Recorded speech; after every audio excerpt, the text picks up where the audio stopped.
Belə bir sual olunur. Mən dəyişsəm qarşımdakı insan dəyişəcəkmi? Xeyr. Sən dəyişsən qarşındakı insan dəyişməyəcək. Qarşındakı insan yalnız və yalnız özü istəsə, öz iradəsi daxilində, öz məsuliyyəti və seçimləri daxilində dəyişə biləcək. Bilirəm ki, uzun zamandır bəzi qeyri-mütəxəssislərin bu tendensiyasına uymusan və hələ də özünü dəyişdirməklə, mükəmməlləşdirməklə, hətta fədakarlıq etməklə dəfələrlə özünü manipulyasiya edirsən, üstəgəl qarşındakı insanı da manipulyasiya etməyə çalışırsan və belə olan halda sənin münasibətlərində qırılma, yəni parçalanma baş verir. Bəs həqiqət nədir? Ümumiyyətlə, həqiqət deyilən bir anlayış yoxdur, amma əsas olan bilirsiniz nədir? Sən dəyişsən, yalnız sən dəyişəcəksən və qarşındakı insanı seçim kimi görəcəksən.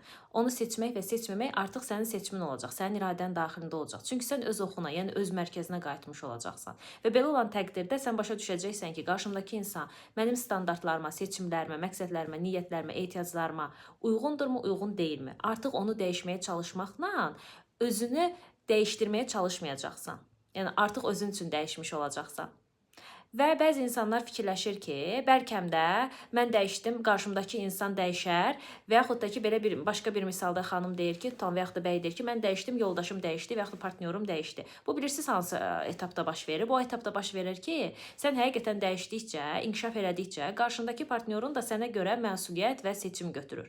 Yəni həqiqətən sənə qarşı fikrində varsa bu olur. Amma sən hansısa bir manipulyativ niyyətlə dəyişməyi fikirləşirsənsə, bu çox vaxt işə yaramır.